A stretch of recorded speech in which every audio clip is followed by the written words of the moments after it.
বর্ণমালা, নিজস্ব লিপি, বাংলা ভাষার কি আছে? নিজস্ব বিজ্ঞানের নিয়মে সাজানো এই বর্ণমালা। বর্ণমালা সাজানো হয় ধনবিজ্ঞানের নির্দিষ্ট একটি নিয়মে। রূপগত বৈচিত্র্য সেখানে আমরা লক্ষ্য করি, এটা হচ্ছে আমাদের বাংলা ভাষার একটি বৈশিষ্ট্য। রূপগত বৈচিত্র্য হচ্ছে সাধু ও চলিত রূপের পাশাপাশি রয়েছে নানা আঞ্চলিক ভাষার বৈচিত্র্য।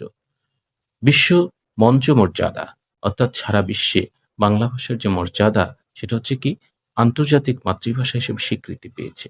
সেটা আমাদের এই বাংলা ভাষা। আমরা যদি লক্ষ্য করি, বাংলা ব্যাকরণের সংক্ষিপ্ত একটি ইতিহাস আছে। সেই সংক্ষিপ্ত ইতিহাসটা কি? ১৬শ শতাব্দীতে সেখানে ইউরোপীয় পাদ্রীরা এদেশে ধর্মপ্রচার ও যোগাযোগের উদ্দেশ্যে প্রথম বাংলা ভাষার প্রাথমিক ব্যাকরণগত কাঠামো তৈরি করেন।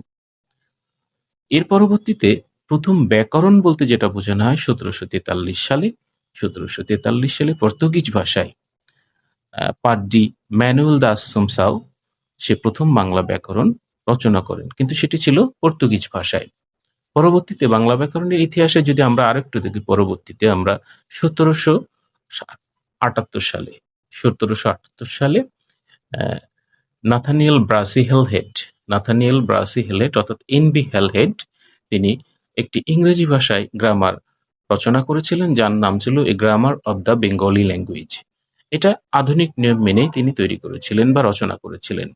পরবর্তীতে আমরা জানি যে ১৮০০ সালে ফোর্ট উইলিয়াম কলেজ প্রতিষ্ঠিত হয় এবং সেখানে উইলিয়াম ক্যারি অধ্যাপনা করতেন। উইলিয়াম ক্যারি ১৮০১ সালে ফোর্ট উইলিয়াম কলেজে তার হাত ধরে বাংলা ব্যাকরণ নতুন একটি মাত্রা পায় বা সেখানে চর্চা হয়। রাজা রামমোহন রায় ১৮৩৩ সালে প্রথম বাঙালি যিনি গৌড়ীয় ব্যাকরণ লিখেছিলেন, সেটা ইংরেজিতে। পরবর্তীতে